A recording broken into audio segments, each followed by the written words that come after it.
ngithathe lesithuba nginibingelele bazalwane bathandzekako nakulobusuku banamuhla. Bazalwane umuntu owahlala khathele yathi kubuhlungumane kulandzela lubito akusiyo umdlalo kuba nelubito kuba umuntu lobitiwe. Umuntu owahlala khathele nje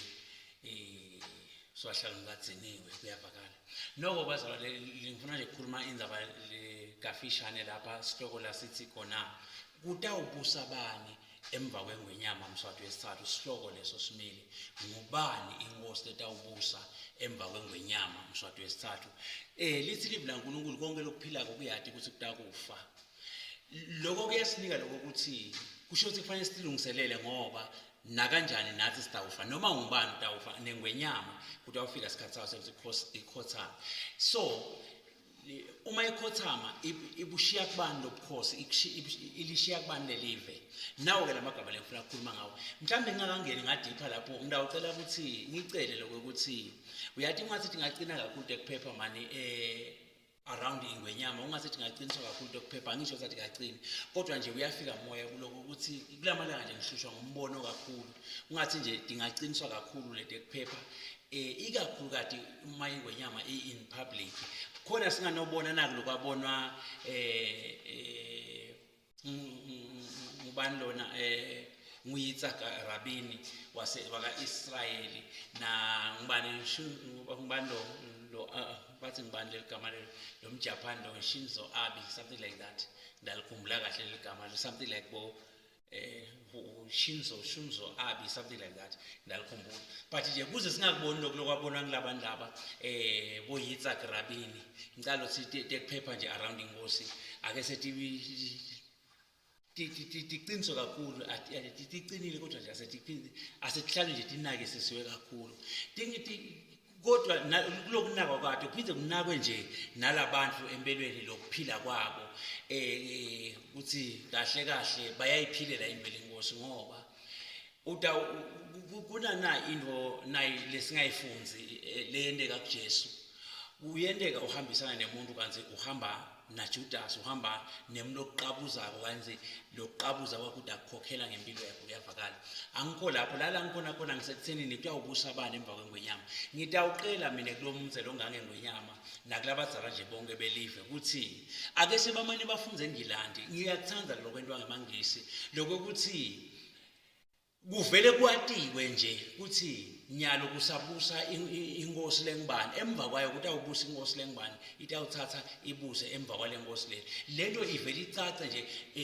ibeke baleni singabeki lokuthi singabi nalokuthi awu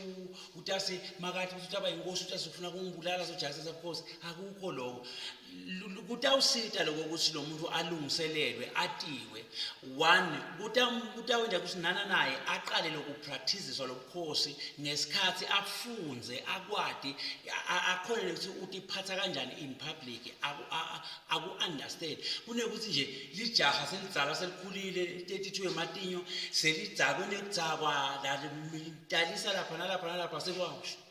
shumla mathambo seyinkosi lomuntu loyo uyabona akakwati wona lokuba inkosi ukuthi yini ngiko lokudala lokuthi egcineni bese lokhosi bethu ngathi abusathanzeki sebufata lidzaka futhi ngetilo kwaloko uma inkosi ikhothama kude umuntu lobekiwe lo wathiwa nanilesive public ukuthi nangu lotawuthatha emva kwenkosi lokho kudala ukuthi nalamakhosikazi la mkhathini lamakhosikazi alenkosi bese sekuvuka boJezebel naboDelilah sekuvuka bonke laba nalo ufuna kuba yiqueen ulwela umntwana wakhe ukuthi umntwana wakhe akube nguye inkosi sekudlanga ke nekuganga sekudlanga ke manje lokuvukela umbuso sekuqhekeka ngoba kwaze kwaqhekeka lesigodlo kwaqhekeka lenje yenkosi na kanjani live litawuchekeka because kukhwala batawusekela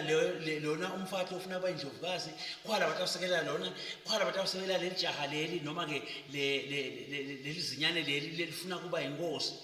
lokho kudalelo ukutsabuka ke sekuvumbuka ke lamaphathi ke emunga etembusabe lobo bukhosi lobo ke sekuyasisimba ke buhlala busembini thilithili why lokulwa kahle kahle akusukile siveni kusuka la ndlini yale nkosi ukuthi ikhotheme yashiya ingakalungisi ngilothi nje mina mangikhuluma namuhla as a prophet Thina silive sikhonda uNkulunkulu lelithi iBhayibheli uNkulunkulu waseSalemu lokusho ukuthi uNkulunkulu wekuthula asikwakhe lokuthula le environment ayibe conducive ukuthi vele kunaNkulunkulu wekuthula ngeke ukuthi le arrangement yalokubusa ilungiswe kahle ibekwe icace ukuthi emva kwengwenyama ngiyabekisa emva kwengwenyama Mswati wesithathu ukuthi awungena Sobhuza wesithathu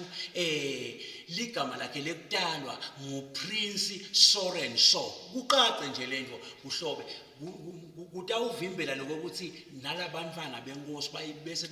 bayekelo bese sebalwa bodwana ngoba ngale khathi balwa babanga nombuso abathi lweli nje bona ukuthi bashana kakhulu balwa ngalesive lesive sesiyadzabuka ke manje lesive to avoid lokho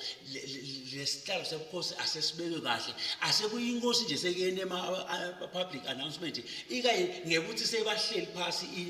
indle ebukhosi yabuka ukuthi utawubusa abane emva kwengwenyama Mswati bese baya-announce nje wo nayi inkosi yenu letanibusa emva kwami lokho kutawusita kakhulu kutawusita silwela lokuthi letimo lesendlula kuto singaphindzi sibone ngoba empeleni lo msindo nje lesinawo eSwatini awuqali namuhla ngumsindo lomdzala kusukela inkosi ekhothameni kwenkosi Sobhuza solo uyaqhubeka ke lo msindo loyo so uyaqhubeka kunalaba izonda Mswati kuze kwenamuhla ekubekweni kwakhe so to avoid that thing lento ayiveli ibe yinhle nje icace ungabe solo kufihlwa ubukhosi mose kuyatiwa akuvele kwatiwe ukuthi emva kwenkosi bani umfana lesembulele ukuthi utaba inkosi emva kwayo unawo King David wavela waqaqisa lo ukuthi Solomon utaba inkosi emva kwakhe wavela waqaqisa ezama lamanye emadodana aDavid but because inkosi bese ikhulumile lomnye wathi beka David asaphila akumsebendelanga lokho kuyavakala ngiyokhuluma nje lawo magama lawa kwangathi inkosi ngawabusisa lamagama lawa kwangathi ingwenyama ingathatha leteluleko leti nabo bonke labasemagunyeni alelive bayekele abantu kusinabelulekwa baqinise letingcondo ake setithambe letingcondo nibofunza letimo letendekako atingishiye nesifundo ungasina kwenteka timo usale nje wena unjalo nje ulitshe nje wena manje womelela awutholi isifundo nibothola isifundo emva kwenteka kwetimo lokhu nje lokwendekako manje akuninike isifundo ngingako ngininika lama arrangement rearrange things sikhathi lesisha manje into atendeke ebaleni ngekwenteka kwetinto ebaleni transparent nibulala lokunyeni utasi nalothi uyavuka wena ukhongotha sive simhayite sithi hayibo uyasitolela wena thina siyathi ukuthi sibhekeni inkosi wabusela amagama Prophet Wandile uthi umnanzi kuphila kuzowe inkosi ngusise amen. You see, I told you, follow Prophet Wandile who walks in Zoe. Follow me in my Facebook account, Twitter, YouTube, and Instagram. Receive informative videos about God. Remember this, no one who is unholy will see God because God is holy. The worship of ancestral spirits, emadloti, is a worship of Satan in disguise. Umbuso welizulu uyaphangwa, uyahlwithwa, nawe uhlwithe, nawe uphange. Receive Jesus today and walk in Zoe. To God be the glory. Hallelujah.